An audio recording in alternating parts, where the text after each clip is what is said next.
দেখো, প্রস্টেট নিয়ে যত পেশেন্ট আমাদের কাছে রাঙ্গুলি আয়ুর্বেদিক এসছেন, তারা উইদাউট অপারেশন প্রতিটা পেশেন্ট ভালো হয়েছে, প্রতিজন ভালো হয়েছে। রাঙ্গুলি আয়ুর্বেদিক ওই একটাই কথা বললাম, যেখানে খালি কথা নয়, প্রপার সার্ভিস, প্রপার রেজাল্ট, এবং সেটা আমরা চেষ্টা করি প্রতিটা পেশেন্টকে প্রপারলি কেয়ার নিয়ে তার ট্রিটমেন্ট করা।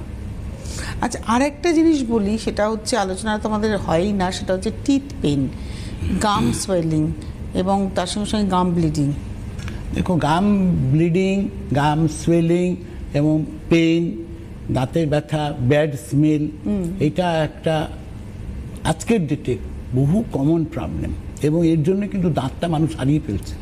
কিন্তু রাঙ্গুলি আয়ুর্বেদিকে যারা এই প্রবলেম নিয়ে এসছেন, যারা ট্রিটমেন্ট করেছেন, যে আমার স্যার দাঁত আমার সব একটা একটা করে ফেলে দিতে হচ্ছে, আর ফেলতে হবে না যদি আপনি রাঙ্গুলি আয়ুর্বেদিকে মেনটেনেন্সে থাকেন, আমি এটুকু নিশ্চিত বলতে পারি।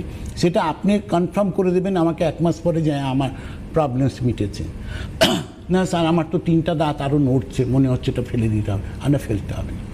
তাদের কিন্তু ফেলতে হয়নি। রাঙ্গুলি আয়ুর্বেদিকে খালি বললাম একটাই, কথা নয়, প্রপার রেজাল্ট, এবং সেই রেজাল্টটা কিন্তু আপনারা যারা মেনটেনেন্স করেছেন বা করছেন তারা কিন্তু পাচ্ছেন। অবশ্যই।